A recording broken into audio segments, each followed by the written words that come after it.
Top quality और consistent performance के लिए सिर्फ सिल्वर पंप नाम याद रखना। બનાસકાંઠાની આ ઘટના બાદ હવે પોલીસ સતર્ક થઈ છે। અમદાવાદ ગ્રામ્ય પોલીસ એક્શન મોડમાં આવી અને ફટાકડા બનાવવાની ફેક્ટરીઓમાં મોટા ખુલાસા થઈ રહ્યા છે।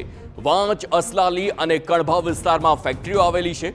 અમદાવાદ ગ્રામ્ય પોલીસે તમામ ફેક્ટરી પર ચેકિંગ હાથ ધર્યું। પોલીસ આવનારા સમયમાં ચેકિંગ પણ હાથ ધરે છે અને અવારનવાર ચેકિંગ હાથ ધરતી રહેશે, પરંતુ આ જે દ્રશ્યો ત્યાંના જોવા મળ્યા છે તે પણ ચોંકાવનારા છે। ખુલ્લામાં આ પ્રકારે જે પ્રકારે ફટાકડાનું ઉત્પાદન કરવામાં આવે છે તે દ્રશ્યો આપ જોઈ શકો છો। અમદાવાદનું આ વાંચ ગામ અસલાલીય વિસ્તાર, જ્યાં મોટા પાયે આ પ્રકારે ફાયર વર્કર્સની ફેક્ટરીઓ આવેલી છે, તેને મિની શિવાકાશી પણ કહેવામાં આવે છે।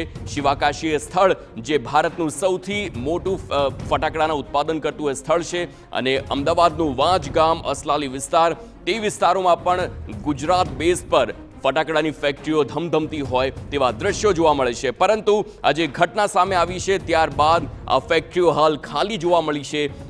અગાઉ અમારા સંવાદદાતા રોનક વર્માએ પણ જે દ્રશ્યો બતાવ્યા હતા તે દ્રશ્યોમાં પણ સ્પષ્ટ જોવા મળતું હતું કે ફટાકડાનો સામાન ખુલ્લામાં છોડીને જાણે લોકો જતા રહ્યા હોય તેવા જ કંઈક દ્રશ્યો છે।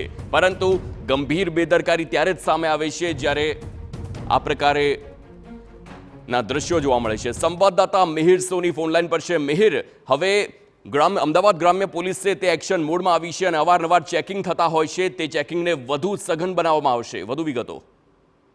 હાર્દિક, ગુજરાતમાં જે અમદાવાદ ગ્રામ્યનો જે ભાગ છે ત્યાં આગળ પણ અનેક એવી ફટાકડાની ફેક્ટરીઓ છે અને ત્યાં આગળ ફેક્ટરી જે ફટાકડા છે તે બનાવવામાં આવતા હોય છે।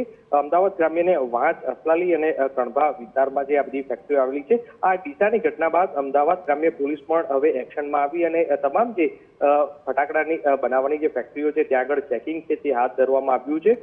ગત મોડી રાતથી જ તમામ આ ફેક્ટરીઓની અમદાવાદ ગ્રામ્ય પોલીસ છે તે ચેકિંગ કરી રહ્યું છે અને આ જ રીતનું પોલીસ દ્વારા અવારનવાર ચેકિંગ છે તે હાથ ધરવામાં આવ્યું હતું। જો વાત કરવામાં આવે તો ગત દિવાળીના સમયે પણ અનેક એવા જે ફેક્ટરીના માલિકો હતા તેના સામે ગુનો નોંધવામાં આવ્યો હતો અને કરોડો રૂપિયાના ફટાકડા છે તેને સીઝ કરી દેવામાં આવ્યા હતા, કારણ કે લાયસન્સ વગર જે ચાલતા તમામ જે ફેક્ટરીઓ છે તેને સીલ મારી દેવામાં આવ્યા હતા। ત્યારે હાલ અમદાવાદ ગ્રામ્ય પોલીસ દ્વારા હજી પણ જે આ તમામ વિસ્તારોમાં આવતા ફટાકડાના ફેક્ટરી છે ત્યાં આગળ ચેકિંગ છે તે કરવામાં આવી રહ્યું છે અને જો તેની પાસે લાયસન્સ અથવા તો ફાયરનું લાયસન્સ કે અથવા કોઈ પણ લાયસન્સ નહીં હોય તો તેની સામે પણ ગુનો નોંધી અને કાર્યવાહી છે તે કરવામાં આવી શકે છે।